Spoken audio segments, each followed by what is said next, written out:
Good evening and welcome in to the PressProsMagazine.com Monday Huddle show. I'm Bruce Hooley. That smiling face beside me is none other than the founder of Press Pros Magazine, Lyle Sonny Folks. And while neither of us will ever be employed in the gift wrapping department at your local Lazarus, we are here to put a bow on the 2023 Ohio High School football season, which again continues the Midwest Athletic Conference's domination of the smaller divisions, with Marion Local winning the Division VII state championship in a running clock rout of Dalton, and with Versailles reaching the title game and running into its own powerhouse in the Kirtland Hornets, who win their 7th state title, only 7 behind the Marion Local Flyers. Mr. Folks was able to make the trip to Canton. You can read all about it, as you always can, free, no paywall, on PressProsMagazine.com. Sonny, your overriding impressions of the weekend at Tom Benson Hall of Fame Stadium. Well, my first impression to the positive is how many great athletes I saw. There's no question about it. Teams like Marion Local, teams like Kirtland, Perry, St. Ed's, the size and the athleticism, and their great running back up there that I saw the other night. Springfield, obviously, Bebe Norman and some of the players that they have on the Wildcats team. There was no shortage of great athletes. I mean, it was a recruiter's paradise. And, of course, we saw Luke Fickle there from Wisconsin, and he was staring right down the barrel at some great talent that we saw. So the talent was there. It was impressive to see. I thought one of the things, though, that I harp about the most, and, you know, I thought it was thrilling to see, frankly. I'm going to start with Marion Local. You can blast me all you want for bringing them up. I just think it is magnificent that they have won 14 state titles and 17 trips to the finals. I think it is something to be proud of, out of this world, that they are literally the dynasty in a little place like Maria Stein, Ohio, of Ohio high school football. And I think it's so telling of our culture today that so many people wrote over the weekend complaining about the fact that they need to be playing in Division I and II next year. I guess people want them to drive Cincinnati or Cleveland to play St. Ignatius or Lakewood, St. Ed's or somebody, as if high school football is that important. Or the fact that so much attention is given to the teams that win and no attention at all is given to the teams at the state tournament that lose. And, you know, it struck me today, you know, how idiotic that is to say that, because there's nobody there that didn't win 12 games this year. They're all winners. You can't everybody win the title game. And yet, you know, it just struck me that there was so much empathy for teams like Dalton and I don't know, some of the other teams. Kettering Alter got roughed up pretty good. Some of the teams where there were wide open margins. I know there was a lot of people pulling for Liberty Center, and I guess why not? It's first time there. They'd had a tremendous season, knocked off Coldwater in a game that I saw, 17-7. Impressive football team. But look, when you get to the game number 16 of the year, somebody's going to lose. And how naive that our culture is. Bruce, we probably got in the 40s of emails and messages and text over the weekend of people who said, gosh, it'd be nice if you could write something about the teams that lost in the same respect that you write about the teams that win. It doesn't work that way. That's not what it's about. They wouldn't give trophies. And I think there's actually people out there who want to give everybody a trophy. They want this watered down to the point where nobody gets on the bus and goes home feeling like I just lost the state championship game. That is one of the impressions that I got, because everywhere you turned this weekend, you heard people talking about, oh, what a shame it is somebody had to lose that game. Well, rhetorically, yes. But if you've ever competed for a moment in your life. And I don't mean at the church picnic volleyball game. I mean, in relevant interscholastic competition. That's where leaders are born. We talk about this ad nauseum. Seems like every week when people write in and say, well, it's just a shame that everybody couldn't go home feeling good and feeling like a winner or feeling like Marion Local. Hey, I'm going to tell you something, folks. If you're in that camp, if you're a card-carrying member of that cult, that's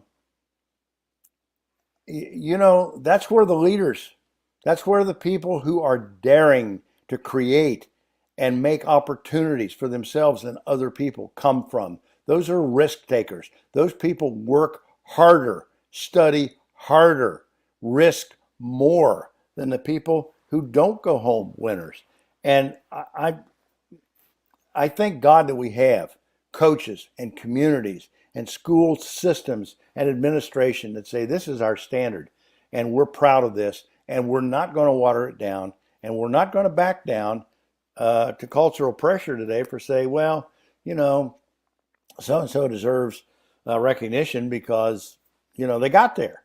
Well, they get that recognition. They got a trophy too. It was silver, not gold, but you know what? Same amount of wood, same amount of metal.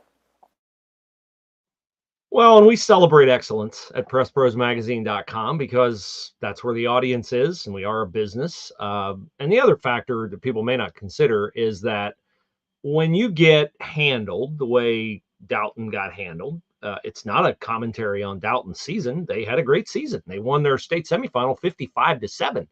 It's a commentary on how outstanding Marion Local is. And, to those who bellyache and complain about Marion Local not playing up to their competition, call up the starting lineups of Marion Local and look at the size of those kids. They're not gigantic kids. They're extremely well-schooled in technique. They're well-coached. They're determined. And yes, they get a lot of extra practice over the years because they're always in the state title game. They get 6 extra weeks of practice, but they make the most of that practice.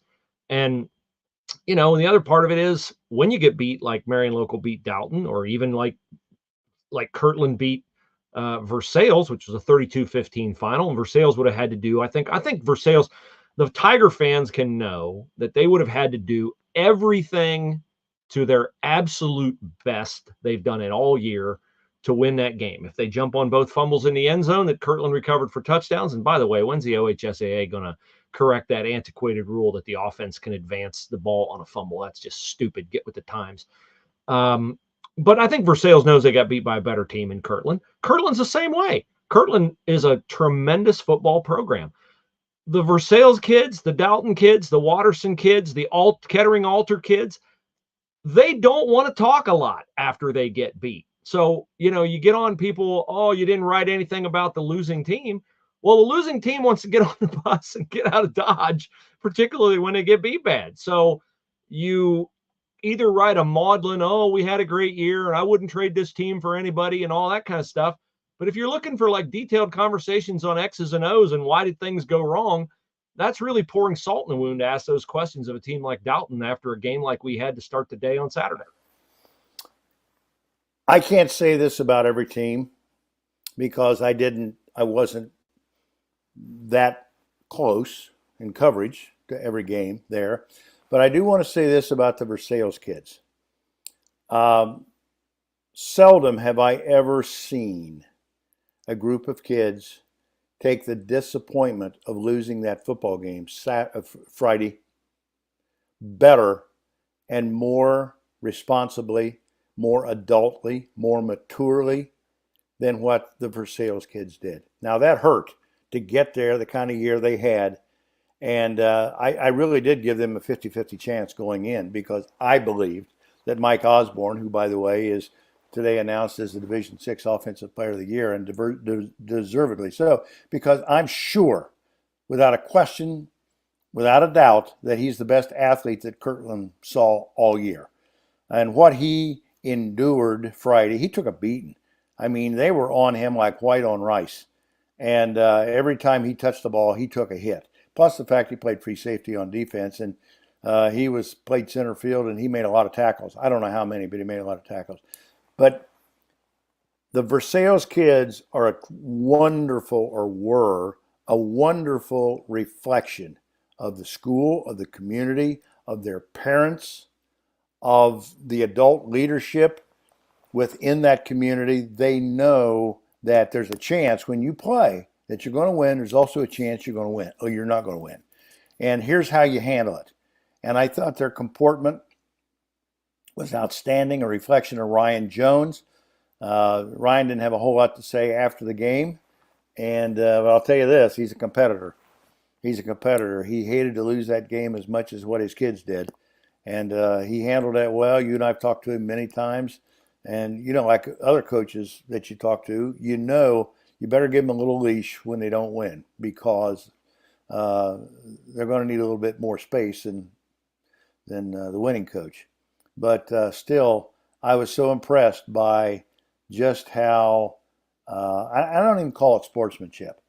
To me, it's not sportsmanship. It's just handling it the right way, maturely, and very grown up, in a very grown up manner. And again, a reflection upon that school and the community and the moms and dad that raised them. So let's celebrate some of the excellence, not just Versailles and Marion Local, but a great year for the MAC. Coldwater had a great year. They got to the regional finals. And also St. Henry had a nice run in the postseason. We got some interesting 2-2. I'm not sure it adds up to 4, but we got an interesting equation to talk about with St. Henry football tonight. But first, this is the 14th year in the last 15 that a Midwest Athletic Conference team has won a state football championship. Of course, the 4th year in the last 5 that at least 2 MAC teams have played for a state championship. And I have to say at least, because 3 years ago, we had 3 playing, or 2 years ago, we had 3 playing. We had Coldwater, New Bremen, and Marion Local. Over that span of 15 years, MAC teams are 22-9 in championship games. Marion Local, of course, will be a prohibitive favorite to get back there next year, because we have the Division VII All-Ohio team out today, along with the Division VI team. Sonny referenced, he said Mike Osborne of Versailles is the Offensive Player of the Year in the state of Ohio, and indeed he is. He is joined on the first team offense by his teammate Dominic Barga, and on the first team defense by his teammate James Schmidtmeyer and AJ Griesdorn. In the Division VII teams, Landon Arling of Marion Local is Defensive Player of the Year. Tim Goodwin of Marion Local is one of 3 coaches honored as Coach of the Year. And the all-state first-team picks for Marion Local are Justin Knopf at quarterback, junior; Vic Holscher, wide receiver, junior; Kyle Ungren, offensive lineman, junior; Carson Bills, kicker, junior; and the aforementioned Landon Arling, who is a senior. There are not many seniors on this Marion Local team, Mr. Folks. Let me fix something for all my friends named Bargy. It's Dominic Bargy, spelled Barga, but it is pronounced Bargy. So, well, I apologize to all the Bargies out there, and given his size, I would not want to be disciplined by Mr. Bargy. Before I get myself in further trouble, Mr. Folks, you should tell people about the miracle through which you are able to be seen via high-speed rural internet tonight. Well, right here behind, we're coming to you tonight because of Skynet Rural Internet in downtown Piqua. We talk about them all the time. The Grissom brothers, Mike and Craig. If you've got bad Wi-Fi like I've had for years out here in the hinterlands of Covington, HughesNet couldn't fix it, and any number of satellite options that I tried couldn't fix it. They fixed it in one visit through a cell phone tower, as it turned out. So give them a call at 773-0998. Save yourself some money. Save yourself some frustration. Call Craig Grissom. Have him come out. Check out your situation, because as you well know, in the old days when we would sit here and try to do this from my den that didn't work so well. They came out and fixed that, and they fixed it in one visit. 773-0998 in downtown Piqua. Call Skynet, rural internet. Talk to the Grissom brothers. If they fix me, they'll fix you. So give them a call and get beyond those issues that you have with HughesNet and whoever else that you're using. There, how about that? That's outstanding. And you can weigh in tonight with your comment via our Facebook page, Press Pros Magazine. Randy Luthman does so. Randy says, thanks for your high quality coverage of high school football again this year. You set the bar high. And then Randy noting the criticism of some of the teams in the MAC perennially getting to the state title game. And by the way, we have mentioned many times, and those of you who are MAC fans know, the excellence is spread throughout that league. We've had state champions from Parkway and Anna and Minster and Versailles and Coldwater and Marion Local and St. Henry. I mean, on and on and on and on and on. Randy says those schools who have a great season and come out of a mediocre league and then have to face a quality team, especially out of the MAC, and get beat, then they start right away with, oh, they were recruiting, et cetera, instead of just saying, hey, we got beat by a better team. Yeah, that's the thing. I think a lot of people are under the mistaken impression that Marion Local is a private school. Marion Local is not a private school. It's a public school. Here's a hint. The word local might tell you that it is a public school.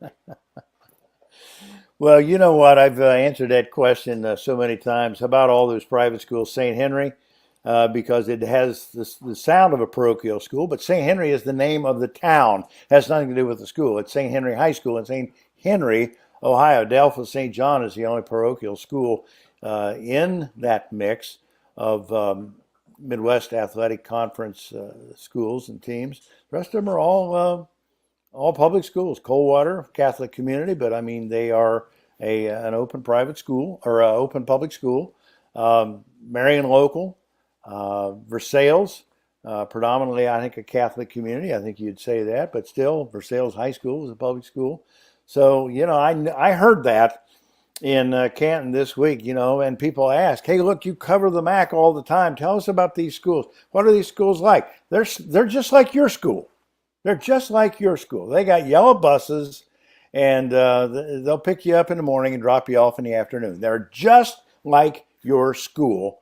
I don't know what the standards of your school is like, because people talk about this a lot with MAC teams, St. Henry and Coldwater and Marion and Versailles and Minster. I don't leave anybody out in New Bremen. Those are all exceedingly high achieving academic districts as well. I think Marion Local, was it you or somebody told me they're like ranked number 2 in the state of Ohio? And I don't know if that's in divisions like athletics are, but hey, look, no, they do a lot more there than just play football and basketball. Yeah, that number came from Tim Goodwin in the feature that Spectrum did on him prior to kickoff on Saturday. And Tim would know, he's the high school principal at Marion Local. And you're right. You just said, when I'm trying to recite from memory a list of teams from the MAC that have won state championships in football, I mean, I left 3 out. I left out New Bremen. I left out Delphos St. John. And I forget who else I left out. I'll leave them out again, but it's purely unintentional. But it's just a league. Anna. I left out Anna. There's a team with, excellence from top to bottom. And Anna's a team that I wouldn't be surprised if Anna's in the running for an extended playoff run next season. So, let's talk a little bit about Tim Goodwin, first of all, Sonny. I'm sure you get a million questions about what's his secret. Why doesn't he take a bigger job? All those kinds of things. But, there used to be a coach. He's coached in the NFL. He's coached in college. He's coached at Oregon State twice. He's coached at USC once. He coached at Nebraska. His name is Mike Riley. He coached the San Diego Chargers. And Mike Riley told me a long time ago, one of the lessons he wished he had learned as a head football coach was don't mess with Happy.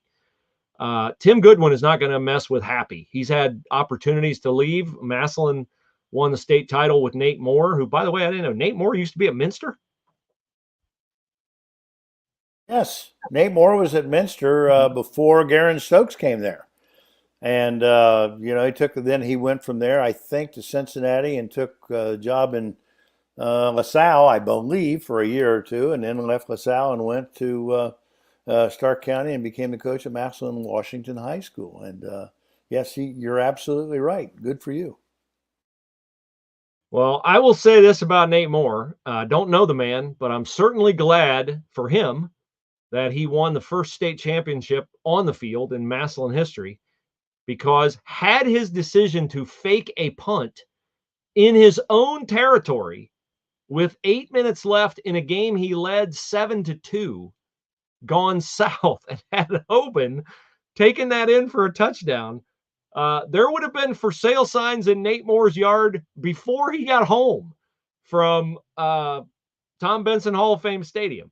So they are the Paper Tigers no more. They have a championship, albeit by a baseball score of 7-2. And the OHSAA is very glad that Massillon was in that game, because without the 14,000 people who attended that game, the attendance numbers, no case could be made for the attendance numbers being comparable from 2022 to 2023. But because they got a huge draw the first night with Hoban and Massillon, two schools that are within a half hour of the stadium, that mitigated what across the board were essentially decreased attendance totals for the other 6 games. They may have been 1 or 2 that were right close. I think one was one person less. Maybe there was one that was a couple people more, but the numbers continue to dwindle at the Ohio High School Athletic Association state football championships, which is too bad, because it's a great brand that I think my personal opinion is they make it as hard as possible for people to go and attend the games.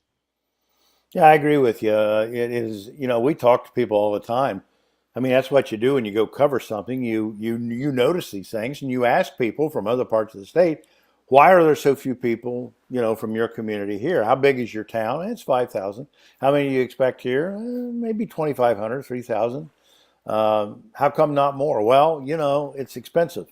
It's expensive. It's a long drive to get here if you're coming from Ironton, where I grew up down in Lawrence County. Yeah, it is a long drive. And Ironton travels well with their sports teams. They always have. Marion, honestly, I don't know if there's 2,500 people in Maria Stein, Ohio. And that game drew 6,000 plus the other day. And there may have been a few more people from Dalton there than what Marion had, but why wouldn't there be? It's 30 minutes away compared to 3 hours. So there are some issues there, and we wrote about it a little bit today on the site. Just why I think television, quite frankly, the rights have made it people to stay home, be lazy, fat, and never leave the house and watch the state tournament, because they don't have to. The drive is taken out of the equation. $16 for a ticket is too much. I know they have to rent the facility. Online ticketing is too much, particularly for elderly people who, one, simply don't trust giving their information out over the phone. I wish they understood that and had some empathy for people who question how many corrupt people there are out there working in electronics who are willing to steal your credit card information and scam you. That seems so obvious, to people my age, our age. I mean, I don't do that any more than I have to myself. It is a shame, as you say. It is a great experience for kids. I give that to the OHSA, and I've said that for years. I don't think anybody does necessarily a better job of presenting its state championships as they have done in the past. But by the same token, they have made it easy for people to stay away. And I asked one of their representatives the other day, I said, it's like the old saying about if a tree falls in the forest and there's nobody there to hear it hit the ground, crash, did it really happen? And are we going to get to that day when there are so few people who go to the tournaments that it's not a tournament anymore? It's not an event anymore. I would hate to see that for the sake of the kids. It is a great thing for kids to have that experience. But I also believe that we don't need to water it down with 7 divisions in football and 7 divisions as rumored coming in basketball. It needs to be and I know there's people who disagree with me and will throw tomatoes at me when they see me. I want to play the private schools. If I'm an athlete and I'm competitive, I want to beat the best. Don't water down my championship. So I thought somebody made an interesting point today on our Facebook page at Press Pros Magazine. They said that when you follow a team in the playoffs, and this is another argument which we have both been critics of the expanded playoffs, 16 teams in each region, you now have to win 6 games to win a state title. And someone said, when you travel with a team 4, 5, 6 weeks into postseason, that eats into your pocketbook too. It's not just the $16 cost of a ticket for the championship game and the hotel room that you're probably going to have to get if you want to get to a 10:30 kick for a small school football state final on a Friday or a Saturday. It's the cumulative toll of the money that you've invested over those weeks following your team. I thought that was a really good point. So, it is what it is. They're not changing. They've got their fees they have to pay. They've got their bank balance they want to maintain and build on. Let's talk a bit about Tim Goodwin. I intended to get into Tim a little bit earlier. I'm sure you're asked a lot about Tim. I referenced it. I think he's very happy living in the Marion Local School District, being the high school principal. I asked you if next year being year 25 might be a time for him to say, I've had my fun, 4 in a row. Maybe they go 16-0 again, which would run their winning streak to 66 games in a row. They already have the nation's longest winning streak at 48 games in a row. And I'm just speculating. I asked you that question, and your response to me was what? I don't get that impression at all. I have written a couple of detailed profiles on Tim over the last 3 or 4 years. And just recently as last summer, he looked at me and said, look, I've never had more fun coaching than I'm having right now. And the reason is I've got all these young guys on my staff that are excellent young coaches. Kids that played here like Adam Bertkey, who's coming back now and mentoring Justin Knopf, teaching him how to play the position, the nuances of being quarterback. He said, I don't have to teach everything like some coaches do. And he said, I'm enjoying just moving the pieces around on the checkerboard like head coaches with assistants that they trust and that they're willing to give responsibility to. He said, I'm enjoying it. I'm having more fun coaching now than I have in a long time. That's one thing. The other thing, people ask me all the time about Tim, what makes Tim Goodwin tick? I'll tell you, I think, for lack of a better word, focus. The man he's a math teacher. I think he's got a brilliant math mind. My dad was a math teacher, so I'm kind of familiar with guys who think, in that respect. I just think he's tremendously focused on what he does. I think when he looks out there across the field, he takes nothing for granted. He sees things, he's able to process what he sees and put his kids in the best possible position, and probably quicker than a lot of other coaches can do. I think there's a number of coaches that we know. I think Chip's that way at Coldwater. I think he's a guy that's able to look out and see and immediately know what he sees and how to attack it, how to adjust for it. And Tim Goodwin is that way. The other thing is, I learned a long time ago, if you got to have Tim's trust. Tim's a guy, and we've never talked about this, he and I, but I learned the first time I ever talked with him, don't ask him questions that are silly. Don't just play at what you do, because like Bill Neese and like the old coach Steve Nolan at Troy, those kind of men who have great respect for the game and great respect for what they do don't suffer fools. They really respect people who work as hard at their craft as they do at their own. And I think those 3 things really define what Tim Goodwin's all about. He's got a tremendous personal standard set very high, and he imparts that to every kid that goes through his program, whether they play or not.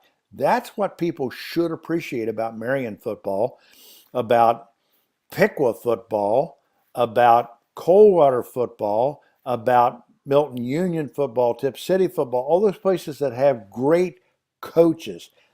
Whether your kid plays a lick, that's what you should appreciate the most. They're going to leave that program in 3 or 4 years with the smell of that coaching, that philosophy on them when they leave and go out into life. And that's more important than a trophy.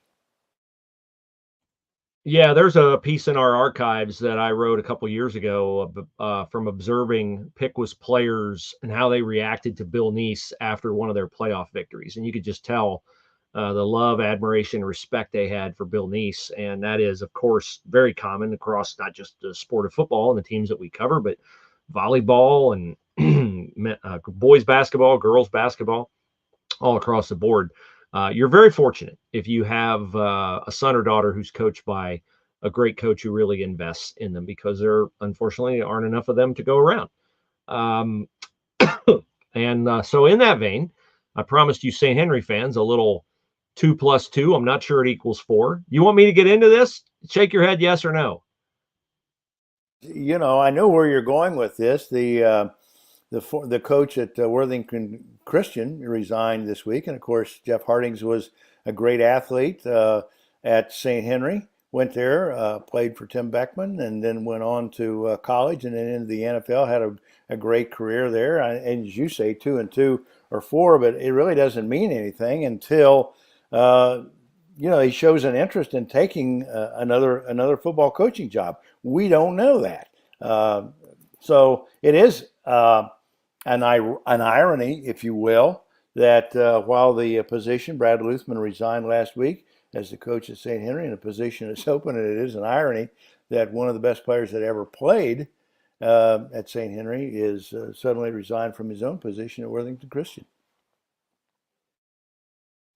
Yeah, and that's all I was saying. I said 2 plus 2. It may not equal 4, but the fact is the St. Henry job is open, and Jeff Hardings resigned at Worthington Christian. And so, maybe mean something, maybe mean nothing. We'll know in a couple of weeks when St. Henry presumably names a new coach. Before we switch to the Kyle McCord entering the transfer portal, let's each give a little snippet on teams we have our eye on going into next year, because we've talked before of the excellence in the MAC and the frequency with which they put multiple teams in the state championships. I would say Minster would be a team to keep an eye on. Minster gave Marion Local by far its toughest postseason game. Scored the only touchdown Marion Local allowed in the postseason. Will Marion Local get moved up to Division VI by competitive balance? I tried to look at the OHSAA competitive balance formula today. It made my head pound. I think now it does not have anything to do with your success on the field. Don't hold me to that. I think it's how many open enrollment kids you allow. But again, don't hold me to that. But I couldn't make hide nor hair of it. Will Marion get moved up? I don't know. If Marion gets moved up, Kirtland ought to get moved up. And Glenville ought to get moved up. And so we'll see. But I don't know. Anna is a team I would keep my eye on for next year. Coldwater's a team I would keep my eye on for next year with Balin Blockberger coming back. Did I miss anybody there, Mr. Folks? Well, I appreciate the fact that you said Anna, because I was blowing smoke up their skirt all year. I really believe that they've got athletes there, and I think Nick Marino is a tremendous head coach. I just like the cut of his jib and the way the kids seem to react to him. Got to, in fact, see him a little bit at the tournament. He was there with his staff this weekend. I really think they are, again, they're going to be a team I'm going to talk about next year, because I just think with Alex Chappie back at quarterback, you got to have that position fulfilled the way they have it, the way Justin Knopf is going to be at Marion and some of the other places. I think St. Henry has got a chance next year if they come back healthy. I know they've got excellent 8th and 9th grade groups coming in. I know there's a hunger there for football. There, you cannot have 6 state championships from 1990 through 2006. And it's been 2006 and Jeff Starkey's last championship there in Division V over JFK, Warren JFK. You can't go that long and not feed that community who's got a proud legacy, and just they want to see success for their football program. And I think that's just a fantastic opportunity. I don't know how many applicants they'll get for that job, but it's certainly with their history and their record of great athletes there. And they've still got great coaching there. Eric Rosenbeck's got an outstanding basketball program. His wife Tricia was in the state tournament this year in volleyball. So they've got a lot of things going for them. They played in the state tournament in baseball last spring.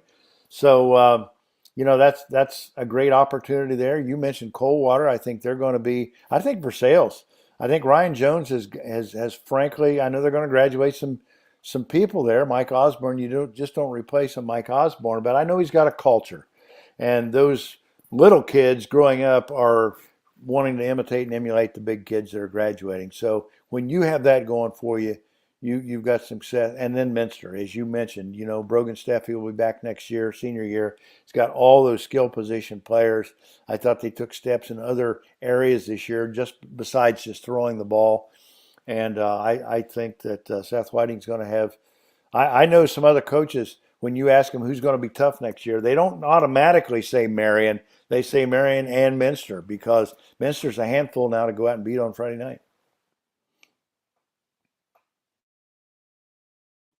Now, you just mentioned Mike Osborne, and Mike had a tremendous year and took a tremendous pounding from Kirtland. He did not look to me like he would have to pay a visit to our friends from Orthopedic Associates of Southwest Ohio. But if you're not as tough as Mike Osborne and you have an orthopedic injury, Mr. Folks can tell you where you can get that taken care of. Well, the Orthopedic Associates have been our sponsors this year on the Friday Night Picks. And I want to bring this up for their sake as well as ours. We had a record-breaking readership on the Friday Night Picks. A lot of people write to us all the time and say it's just an entertaining read. I don't mean for anybody to take that as the gospel. We're right a lot of the time. I'm not telling you that you ought to go out and bet the farm on somebody winning by 3 scores or anything like that. It's just fun to write about the teams, the games, and give some of the kids that are participating in those games a little extra profile.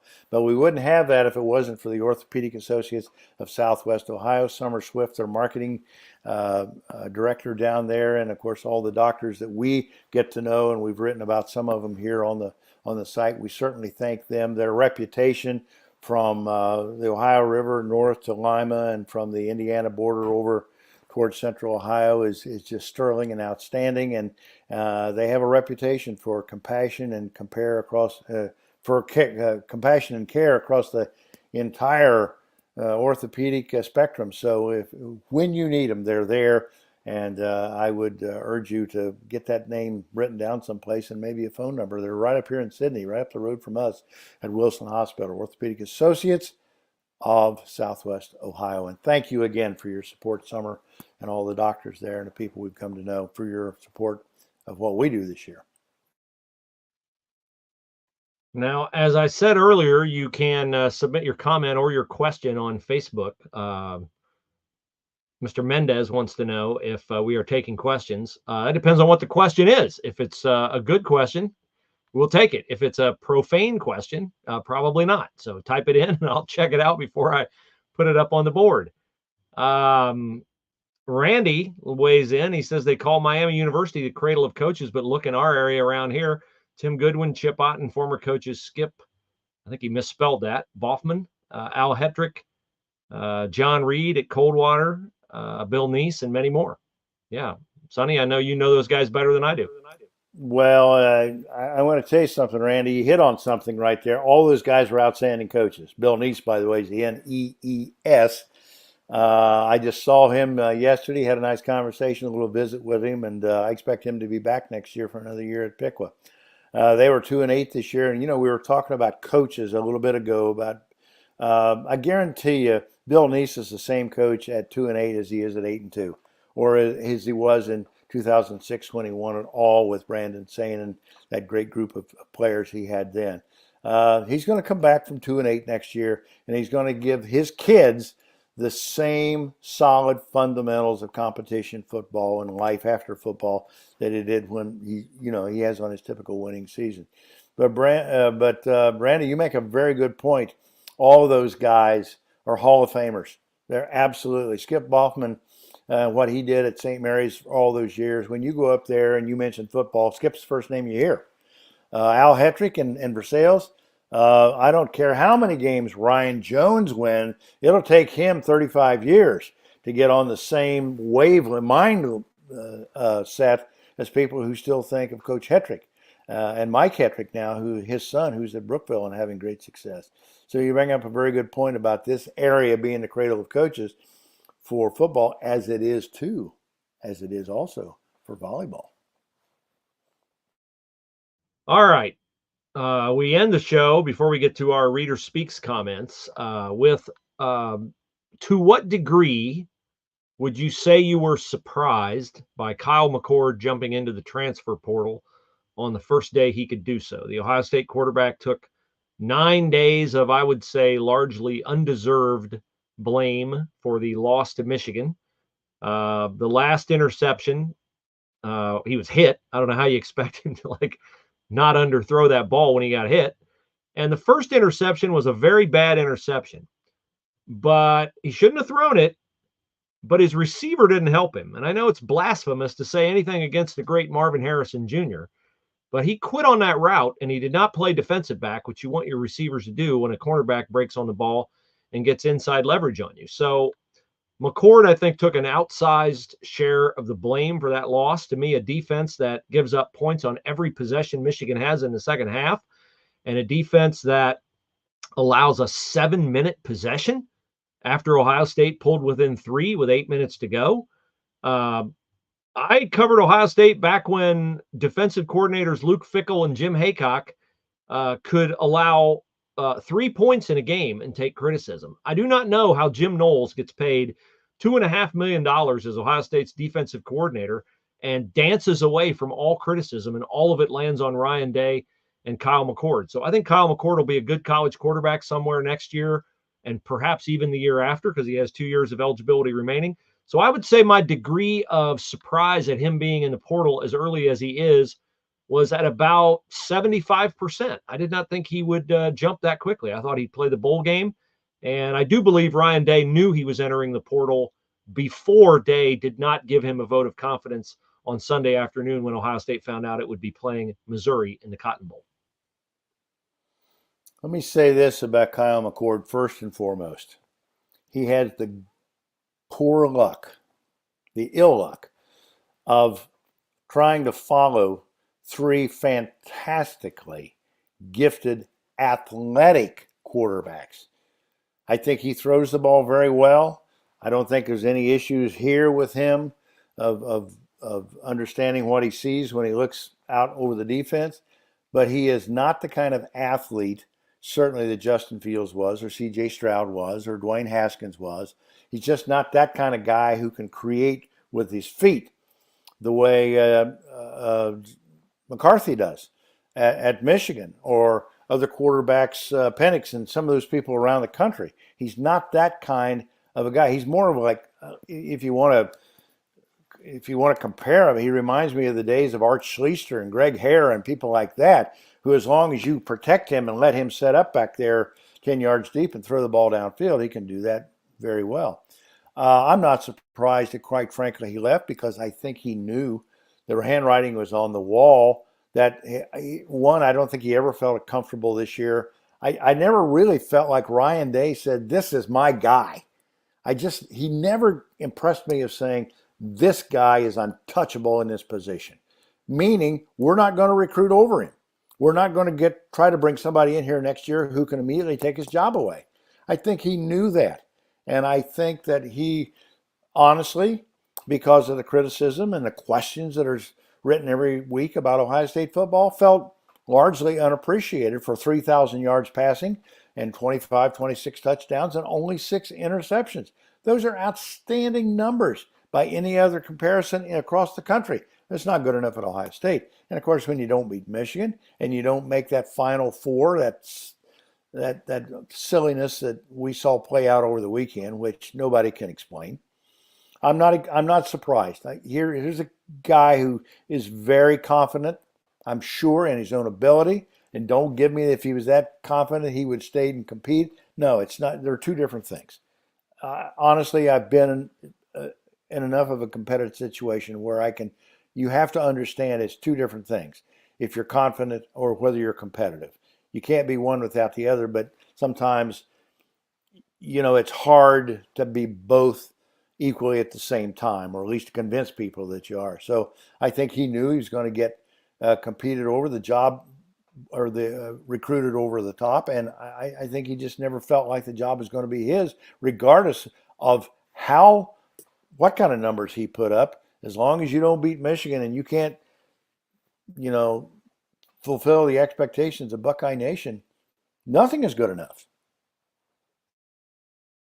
Well, they already have recruited over him, of course, with Aaron Noland and Dylan Kleinholtz, and they have Devin Brown coming back. I presume Devin Brown will be the quarterback in the bowl game. They'll treat the bowl game like a glorified spring game. A lot of their best players will not play. I would not expect Marvin Harrison to play. Julian Fleming's in the transfer portal. He's obviously not going to play in this game. Kyle McCord will not play in this game. I don't know if Cade Stover will play. Cade strikes me as the kind of kid who will play because he's an Ohio kid, one of the few Ohio kids on this team who actually is at Ohio State because he loves Ohio State, not because it's a ticket to the NFL for him. And maybe that's part of the reason that, they might want to look at some of the kids in the state of Ohio. Jordan Marshall, Mr. Football from Cincinnati Moeller, is going to be running the football for Michigan next year. They're good football players in the state of Ohio, as we saw this past weekend, and very few of them end up at Ohio State because it seems like if you're out of state, that adds 1.5 stars to your recruiting profile. So we'll see, but I would expect them to play multiple quarterbacks in this bowl game against Missouri. The best running back I've seen in Ohio, including Jordan Marshall, is the sophomore I saw for Lakewood St. Ed's on Friday night. Brandon, is it Miller? You might have that information in front. I know his first name is Brandon White. Brandon White. That kid doesn't run, he glides. He is just fantastic. He's not particularly big. He's about 5'10", 5'11", 175, 180 pounds. But boy, what a show he put on. Now he runs behind a very big, very good, talented 3 Division I tackles, offensive linemen going to Michigan and Ohio State next year. But Brandon White's the best running back that I personally saw anyone have this year in the state of Ohio, and only a sophomore. So yes, the talent was there. I saw just a lot of great athletes, and a lot of kids, as we talked about at the beginning of the show, tonight when we came on, that just love this game. They love to compete, and they're very cerebral out there. They understand what they see across the ball, and that's the neat thing about going and watching these kids play, because it's not just that sense. They're not afraid of winning and losing. When they go out there, they go out there because they want to compete. That's what Tim Goodwin talks about all the time. He told me the other day, he said, it's devastating for us if we lose in week 3 or 4 of the playoffs. He said, it's devastating that our season's over. We don't get to play anymore. We want to play as long as we can possibly play. And again, the dividends for that are, they're just hard to explain. All the extra weeks of practice and just the camaraderie and the fellowship and the sportsmanship and everything, any kind of ship you want to attach to that. He said, we want to play just as long as we can possibly play. And that's what I see when I look out there and I see these young men playing football. I mean, the hitting is brutal. I mean, they hit hard, and they hit harder every year because they're bigger, faster, stronger, and the contact is greater. But, it takes some courage. It takes courage and hard work, and it takes an attitude to go out there and compete like that. And it makes you proud, win or lose. Whether you know those teams intimately, like we do the teams that we cover around here, or you're total strangers to them, it makes you proud of what you see, because those kids do work hard. But somebody's going to lose. People say, well, it's a shame somebody had to lose. Well, maybe not. Because the best stories are the kids that lost this year, come back next year, and whatever it takes extra to be on top next year, they come back and do it. Those are the kids you really remember. We are well past our normal half hour to 35-minute time period. We've pretty much touched on, I think, the spirit of our comments on Reader Speaks emails that were received over the weekend. We deeply appreciate all you guys following us during football season, sharing our content. We're back at it with basketball and girls basketball this coming week. And we appreciate that you guys appreciate us. We get a lot of positive comments about what we do and how we do it. I hope to be back out on the road soon and able to contribute to our pages. Please continue to share our content. It's always free, no paywall. And continue to thank our sponsors in your local community. When you see somebody who advertises on Press Pros, they make it possible for you to read the content free of charge, which is a rarity in journalism, or what passes for it in the state of Ohio. You can follow us on Instagram at Press Pros Magazine. Follow us on Twitter at Press Pros Mag. We have a Facebook page, of course. And we appreciate the addition of all our new readers around the state of Ohio. We're picking them up all the time. Our numbers are off the chart. What was a record weekend for us 3 years ago is now a very average weekend, a normal weekend, not average in terms of, that being a bad description of it. It's a normal weekend for us. And that does not happen without you sharing our content and via Instagram or however you can do it. So with that, Sonny, I'll give you the last word as we let people go watch another backup quarterback. Unfortunately, the Cincinnati Bengals quarterback trying to get a victory tonight on Monday Night Football against the Jacksonville Jaguars. My last word would be this. I appreciate the passion for all the people that wrote Sunday, yesterday, and today about the state tournament. Our coverage, whether you liked it or not, whether you like the emphasis on winning or not, I just appreciate the passion that people have for what they believe. I don't necessarily have to agree with you, but look, if you take the time to write in and put it as some of you did, I just know there's a lot of people out there who care about kids, who care about what kids are getting out of this experience of interscholastic sports and interscholastic competition. And whether you agree with the OHSAA expanding things or not, think about what this world would be like. Think about what your kids' futures would be like if those opportunities were not available in some way, shape, or form. And I really do believe that these things, a lot of these issues and problems are going to work themselves out with or without the administration that you either believe in or don't believe in. Look, if kids just go out in a pasture field and play baseball, that's better than not playing at all. So I appreciate the passion, appreciate the number of people write to us, very kind letters, say some wonderful things about our staff, Steve Blackledge, Julie McMacken-Wright at the show this weekend, at the tournament this weekend, Jeff Gilbert, Bruce, Hal, all the people that contribute to the site. Thank you for the kind words. Hang in there. Basketball's coming up. Buckeyes got one more game. A lot to talk about again next week. We'll see you then.